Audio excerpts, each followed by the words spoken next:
जय गुरुदेव जय माँ। चौदहवीं का चांद, the moon just one day before the Purnima. It's so beautiful. The moon which is one day before the Purnima and one day before the Amavasya is so beautiful. So it is known the moon of the 14th, date.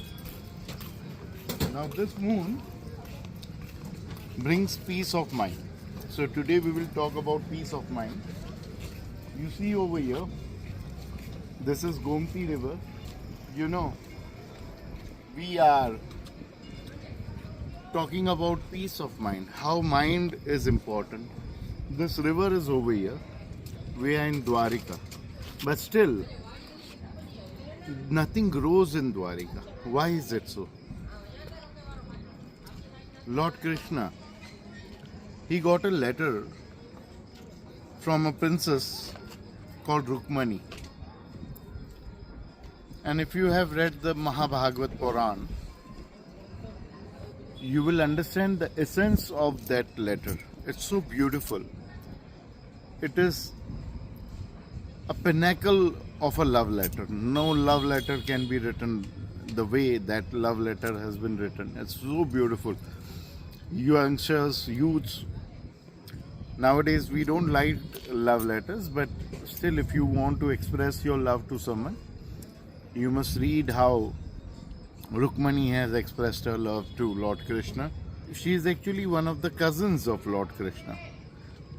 And that expression is so beautiful, so beautiful, so beautiful that a woman, a girl is proposing to a boy. Krishna had to go, had to elope with her, and when he eloped, he came over here to Dwarika again and he got married to Rukmani. After getting married to Rukmani, he said that he need to take blessings of my Guru, Durvasa Rishi. And Durvasa Rishi is known as incarnation of Lord Shiva. Now Durvasa Rishi is also known as the embodiment of anger. Shiva said, I want to show my anger to the world, and he incarnated as Durvasa. So when they went to Durvasa Rishi's ashram, they took his blessings and said that I've been married in this way. She sent me a love letter and I had to elope with her. Durvasa said, I'm really happy. You have done something really great, really good. I'm proud of you. Krishna said that now you please come to our house, to my kingdom, to Dwarika, temple of Dwarika. You see this temple, and we'll zoom it a little bit. Yeah, you see the flag flying today. There was a dhaja done. Now he brought Durvasa to Dwarika. He said, you come with us on a chariot and we will go to Dwarika, to my palace, and we will have food. Durvasa said, I don't wish to travel on a chariot. I am a sannyasi. For my luxury, I cannot harm the horses. I don't want to travel on horses. Krishna and Rukmani said that we will not like that you will be walking, and we will like you to come on the chariot. So he said there is a way that you people have to pull the chariot and release the horses. So Krishna was a yogi, Yogeshwar, the king, the lord of the yogis. So Krishna said that, okay, I and Rukmani, we will become your two horses and we will pull the chariot. So they were pulling the chariot, and on the midway, it was 50 kilometers from his ashram when they were coming to Dwarika, Rukmani gave up. She said, I can't pull the chariot anymore. I have to drink water. So Lord Krishna stopped the chariot and with his Yog Maya, he pressed his thumb, his big toe, to the ground, and there was a sprinkle of water, and Rukmani and Krishna drank the water. And it was a rule in olden times that when you are calling a guest, inviting a guest to your house, you can't eat before the guest. You can't even drink water. And neither they took permission from Durvasa to do this. Durvasa became very angry. He said, I am upset and I am giving you curse that there will be no water, drinking water, sweet drinking water in your Dwarika. Absolutely no sweet drinking water. And hence, there is no drinking water in Dwarika, no sweet drinking water. Even the Gomti Nadi doesn't have sweet water. And second thing he cursed is, there will be no vegetation.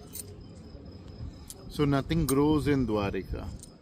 The trees have now come, but no fruits, no vegetation can be grown in Dwarika. That is the problem.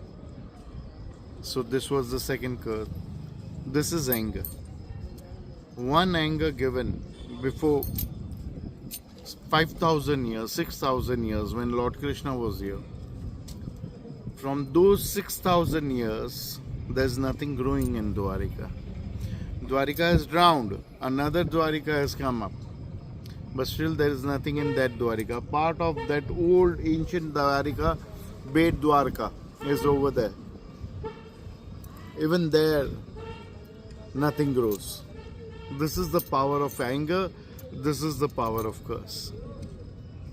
So everyone who is angry or has anger issues, they must understand like this, that your anger can destroy generations and generations. From 6,000 years, this place is suffering because of that.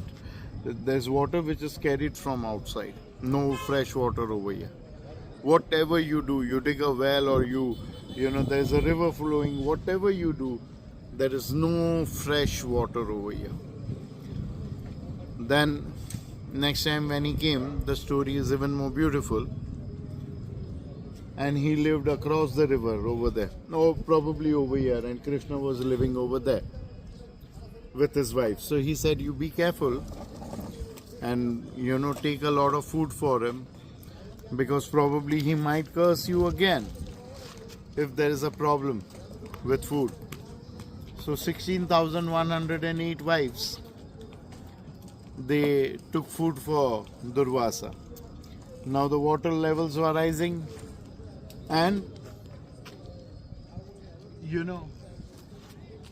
the wives couldn't cross the river. In olden days there were no boats.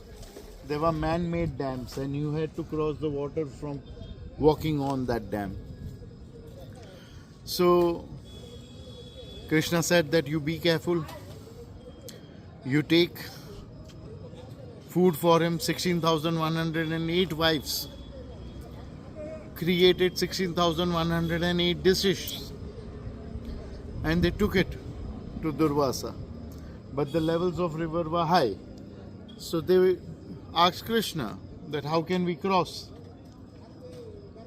He said that I am your husband. I have given you each one of you 10 boys and 1 girl.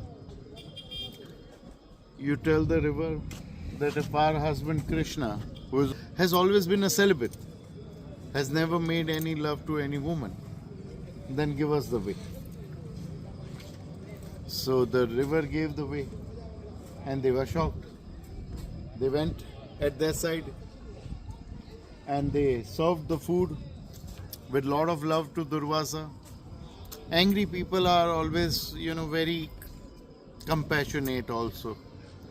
Durvasa with his Yog Maya ate 16,108 dishes because he did not want any wife to feel bad that Durvasa did not eat what I am offering. After that,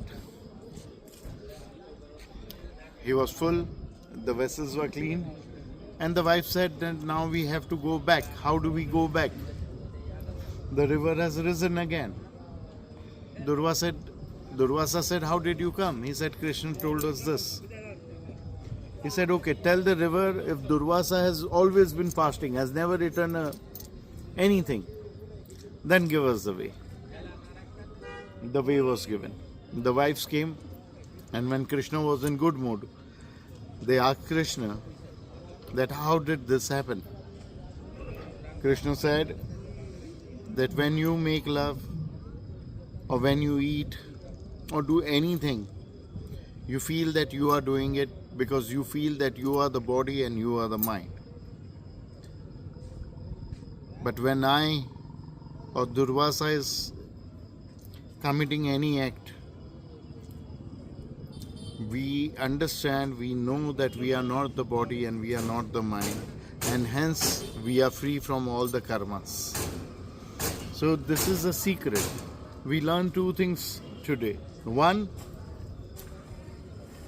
that our anger must not damage, lives of anyone. And second is that there is no karma. If you know that you are not the body and you are not the mind. Keep this in mind and we'll keep coming to you. Hari Om Tat Sat.